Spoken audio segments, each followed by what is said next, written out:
Hexen is one of my favorite games of all time, and Heretic is apparently the prequel. It's about time I finally played this game. This is Heretic. Don't go away.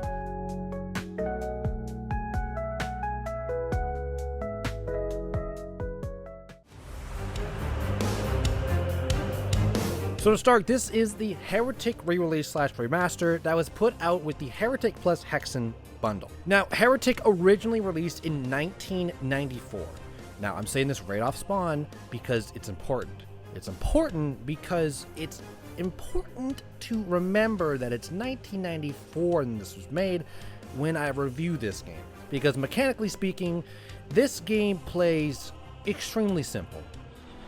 Got the yellow key, and I've died. Oh, never mind. I live.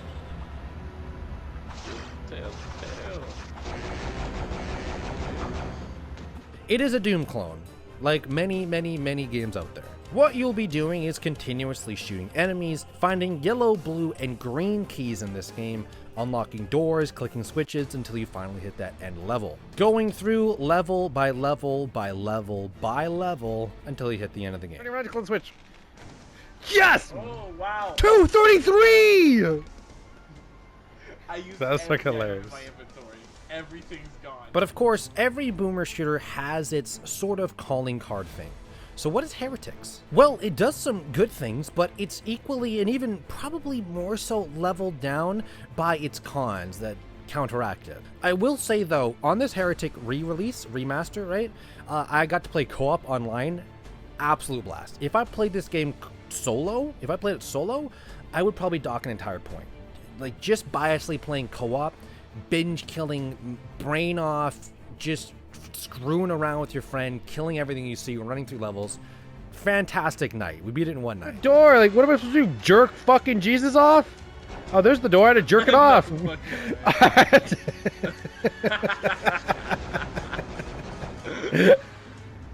Fuck!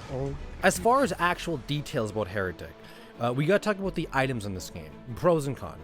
The pros, well, they're just fun items. Invisibility, invulnerability, this book thing that lets you upgrade your weapons. And this book item is probably the #1 coolest thing about this game. Because out of all the weapons in this game, using the book thing upgrades them. And I personally thought it would just scale up the damage, like 1.5 times X or 2 times X, right? It actually changes the way the weapon works entirely, resulting in basically twice as many weapons in the game as there should be. Really cool. I got the yellow key if it's red. Oh! I just found this out.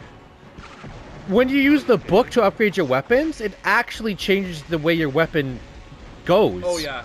When you enhance it, it goes red. I thought it would just, like... I found that I used it on the ball kicker and the ball Okay, it works for all weapons if you just activate it, like, it goes across the board.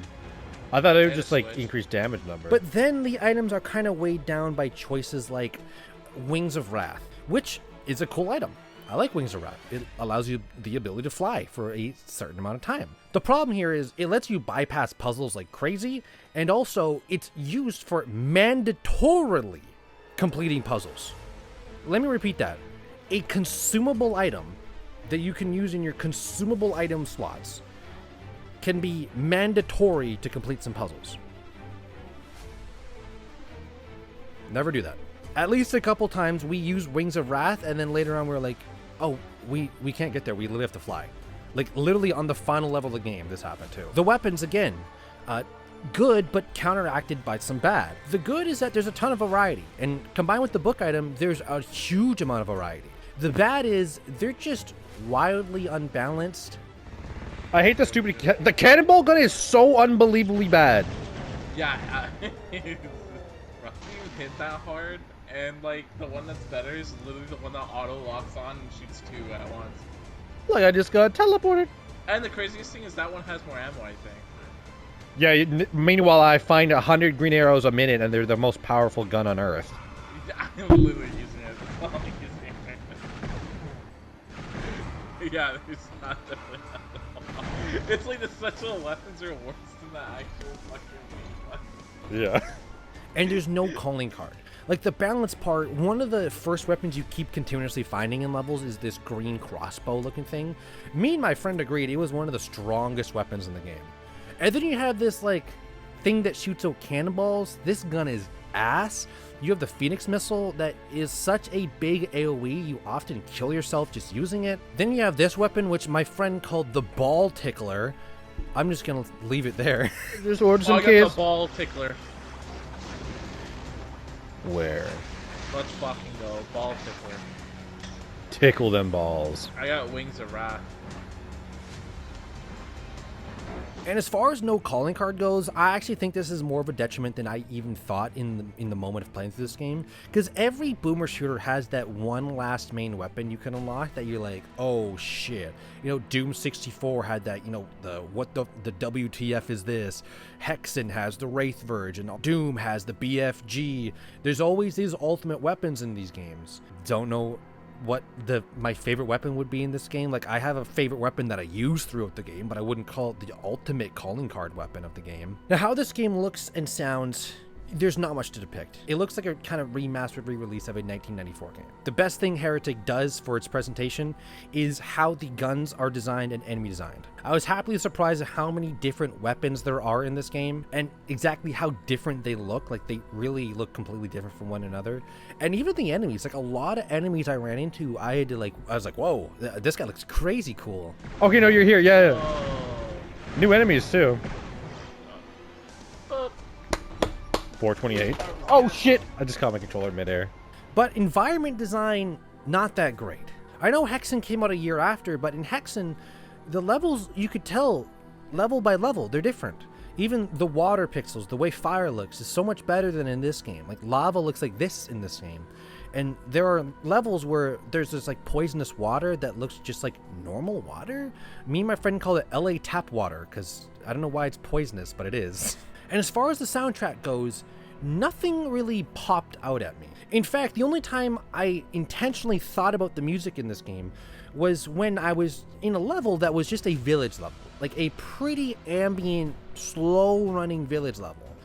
And the music was acting like I was on the final level of a Sonic game. Why is this music so fast-paced? Bro, you know, this shit's like competitive right now. Oh, stairs rose. Hi. I could acknowledge that this is a remaster of a 1994 game. But I can also acknowledge that compared to other games of that 90s era, it really falls short in some categories. I'm not the biggest fan of level design. A couple of the levels, just looking at the map, is absolutely wild to try and decrypt. There are too many instances in this game where switches will unlock a door on the other side of the map. Even doors that have absolutely no way to tell that you can go through them. There's even windows in this game that you can't bypass or really shoot that much, but all of a sudden a window will be able to bypass. We got 2 more levels. We're literally speedrunning. What the fuck? I can just walk through this? Okay, last level now. No, look at this. Woo! Didn't know this. What? Nah. And while other boomer shooters have iconic final levels with iconic bosses eerily waiting for you to get out into the open combat field to really duke it out with this final boss, this was the final boss reaction me and my friend had. Lost my invisibility. We did it.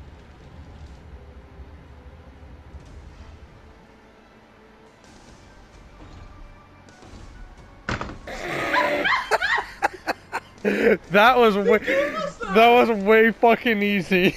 Not only could you only start the final boss if you used Wings of Wrath to fly under this table, we literally almost got stuck because we're like, well, what do we do? There's no switches in this room.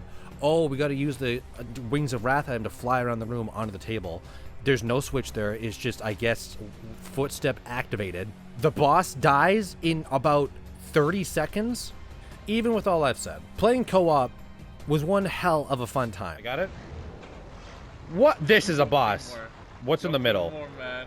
What's The in the fucking middle? actor is crazy. The fucking sky! Even with all I said, if you play co-op on a night where you're just hanging with your friend, you got snacks, you got drinks, go ahead. This will be fun. Just turn your brain off, do some binge killing, and you'll enjoy it. Oh, I don't think it's a boss. There's more shit over here. I'm going in. okay, I'm okay. popping chickens. I'm popping chickens. The chickens are popped. Every item in the game- Popcorn every item in the chicken. game- La da da da. Everything in the game. Everything in the game has been used. I'm speedrunning. I'm going to the end. I'm going to the end. Yeah, I literally used every No! It went up. Let me in, please. Please. Ah, come on. I died. Like I said at the beginning of this intro, if I played this solo, honestly, I would probably dock an extra point. But I played co-op, and I acknowledge that this game does some good things. It also inherently does some bad things, even compared to other games of its era. So with everything I've said, I've pulled as much as I possibly could out of a one-night experience where we've played from start to finish to beat the game, in a game that is very simple and has absolutely no story. I'm giving Heretic a 6.6 out of 10.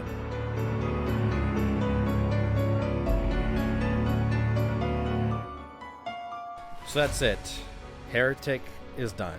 Honestly, it's not the hottest score of all time, but if my friend called me up and said, yo, you just want to run it back in Heretic? I'd be there. So I've reviewed the Hexen half of the Heretic Hexen bundle, and now I've done Heretic. So both remasters are complete. Where will I go next? Well, I have no idea. I'm your host, Beneath the Mask, and I hope you enjoy this review. Peace out. There's a switch up there. Turn around to close the switch. Yes! Oh, wow. 233! I used That's every fucking item in hilarious. my inventory. Everything's gone. I literally spent everything. With the destruction of the iron leeches and their minions. Where's the fucking picture, bro? Where's the fucking picture? Ass. What is up? I know what you're thinking. You're only here for the bonus Easter egg soundtrack I put in at the end of every video. But did you also know I have a donation page under Buy Me a Coffee? Donate whatever you want to my channel and I'll put half that back to an environmental charity. So that's that. Enjoy the music. Peace out.